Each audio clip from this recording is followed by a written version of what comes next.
Alright, so in this video we are going to talk about BVH import and export. We'll also cover just a little bit on keyframe editing. That's a more complicated subject that we'll actually spend an entire video on a little bit later. But for right now, let's go ahead and import a BVH. We're going to select the import profile. I happen to know that the BVH I'm importing is of the old TrueBone style, so we'll go ahead and use that. You may have to create your own import profiles at some point in time. That's a video that I will create all on its own. For right now, we're going to use the one that we already have and just click Import BVH. Now we'll go to my video that I want to load. Alright, so now we can actually come down here and play it. On our sequence drop down here, you can select the video you just loaded, and then we'll go ahead and hit play on that. And we'll see that for a few frames there, we have some fairly bad data. His left leg seems to make a 180-degree rotation spontaneously in that. So let's go ahead and come down here to the timeline. We will go ahead and pan through that until we find where it breaks. Seems like it really it starts breaking there. Let's go ahead and try that spot. Then we'll go ahead and scrub forward, and it looks like it fixes itself right around there. So let's go ahead and go to keyframe editing now. What I've done, or first, let's go ahead and talk about what I did right here. What I did is I marked the beginning and the end of where my leg seems to do this flip. So we're just marking out that chunk. The marks are used for several things. Right now we're going to use them for doing region keyframe edits that you can see right here. We want to do a rotation edit, but we want to do a region as well. And we want to do that on his left shin.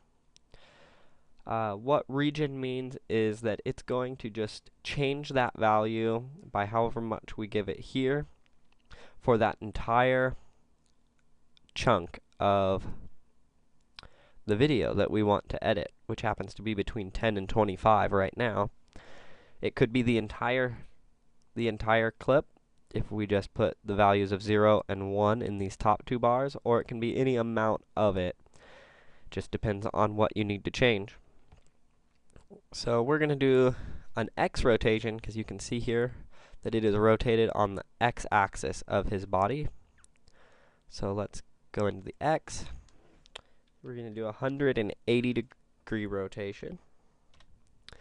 And we'll go ahead and try that out. And now let's go back to the beginning of our video and let's play it and see if that fixed our problem.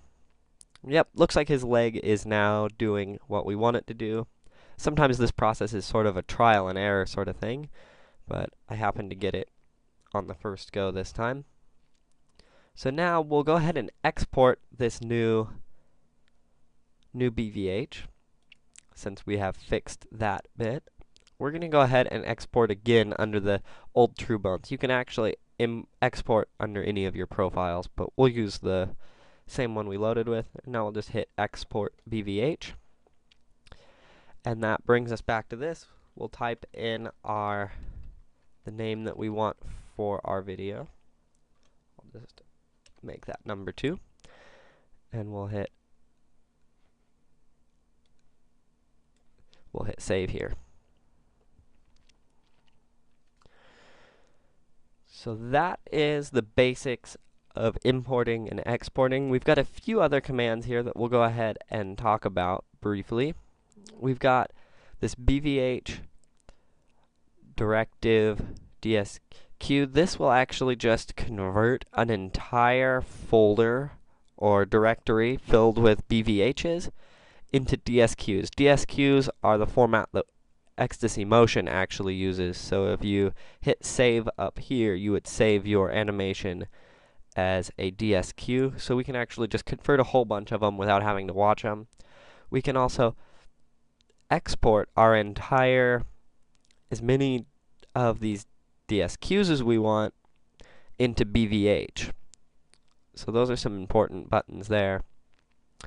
And we can scale our actor. This is also important. This is a guess and check sort of process. You want to make sure that his feet are on the ground and that he's inside of his box well, which he is on this guy.